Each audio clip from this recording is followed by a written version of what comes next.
Is the law of attraction real or is it just a scam? We're diving into the science and the skepticism to find out what it really takes to manifest your dreams. Welcome to Your Energetic Edge. I'm Liam. And I'm Chloe.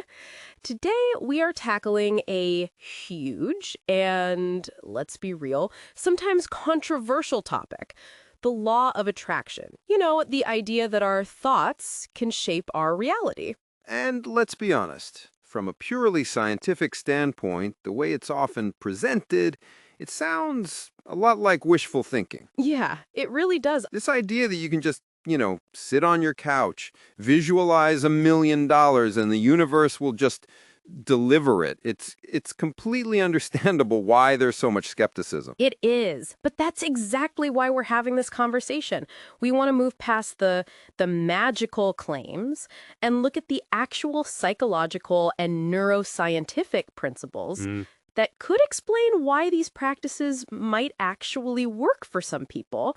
It's not about cosmic ordering, it's about cognitive programming. I like that term, cognitive programming. That takes it out of the mystical and into the practical. So where do we start? Okay, let's start with a really simple cognitive bias that we all have, confirmation bias. What is that, Liam? So confirmation bias is basically our brain's tendency to see what it wants to see. We naturally seek out, interpret, and remember information that confirms our pre-existing beliefs. So if you believe people are generally kind, you'll notice and remember all these acts of kindness. But if you believe the world is against you, you'll just notice every little thing that goes wrong. Right. Oh, the classic example is when you decide you want to buy a specific car, let's say a blue SUV, and then suddenly you just see blue SUVs everywhere you look. Exactly. They were always there, but they weren't relevant to you before.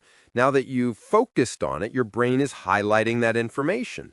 So applying this to manifestation, if you set an intention to find new opportunities for growth, you're not magically creating them. Okay. You are simply tuning your brain to finally perceive the opportunities that may have been in your environment all the time. And the neurological hardware that's responsible for that tuning is this fascinating part of the brain called the reticular activating system, or the RAS. It is fascinating. The RAS is a bundle of nerves in your brainstem that acts as the gatekeeper for your conscious mind. The gatekeeper. I like that. It's like the bouncer for your conscious mind. I mean, out of the millions of bits of data your senses are picking up, every second the RAS just filters out the noise and only lets in what it deems important. So how do you tell your RAS what's important? Through focus, repetition, emotion.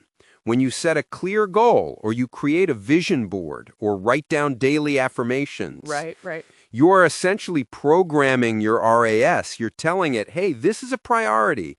Scan the environment for anything related to this goal. So it's less like sending a wish out to the cosmos and more like setting your brain's internal search engine to high alert for specific keywords. Exactly. And then your brain just diligently starts flagging relevant people, resources, and conversations that you would have otherwise completely missed. Precisely. But there's a third and perhaps the most powerful piece of this puzzle. Okay. We've all heard of it in medical studies with sugar pills, but it's so much more than that, isn't it? Oh, it's profound. The placebo effect is definitive proof that our beliefs can create real, measurable physiological changes in our bodies. Wow. Neuroscientifically, when you genuinely expect a positive outcome, your brain can release its own internal pharmacy. We're talking about endogenous opioids, natural painkillers, and dopamine. And dopamine is so key here. It's often called the feel-good molecule, but it's really the motivation molecule. That is the perfect way to put it. Dopamine is what drives goal-directed behavior. It's that neurochemical push that makes you want to get up and actually do things. So when you cultivate a strong belief that your actions will lead to your desired outcome, your brain literally rewards you with the fuel you need to take that action. The belief doesn't manifest the result out of thin air. Right. The belief triggers the neurochemical state that drives the work needed to achieve the result. That is the missing link for so many people. They think it's this passive process, but the science shows it's an active feedback loop. Your thoughts shape your focus through the RAS. Yep. Your focus lets you see opportunities through confirmation bias, and your belief in the process fuels your motivation to act on those opportunities. You're not just attracting success, Right. you are actively creating the internal conditions to go out and achieve it. It's a complete reframe. You go from being a passive passenger to being the active pilot of your own mind. So let's bring this all together for our listeners. How can they start using this science today? It's really a simple three-part framework. First, set a clear intention. This is how you program your RAS. Don't be vague. What do you really want? Second, cultivate genuine belief. This is about activating that powerful placebo effect. You can't just say it. You have to feel it. Visualization, connecting the goal to your core values. These are powerful ways to do this.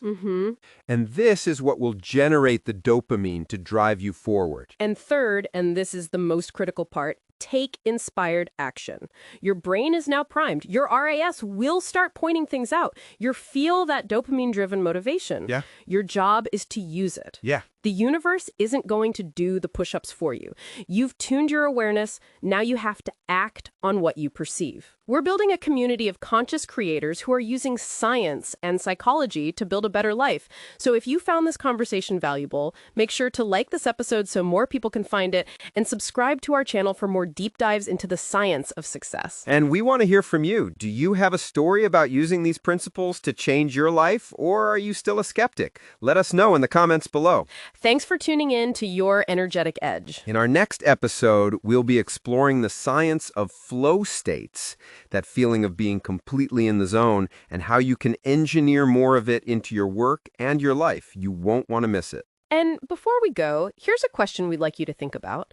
If you knew that your focus was the primary tool for shaping your reality, what is the one thing you would choose to focus on starting today?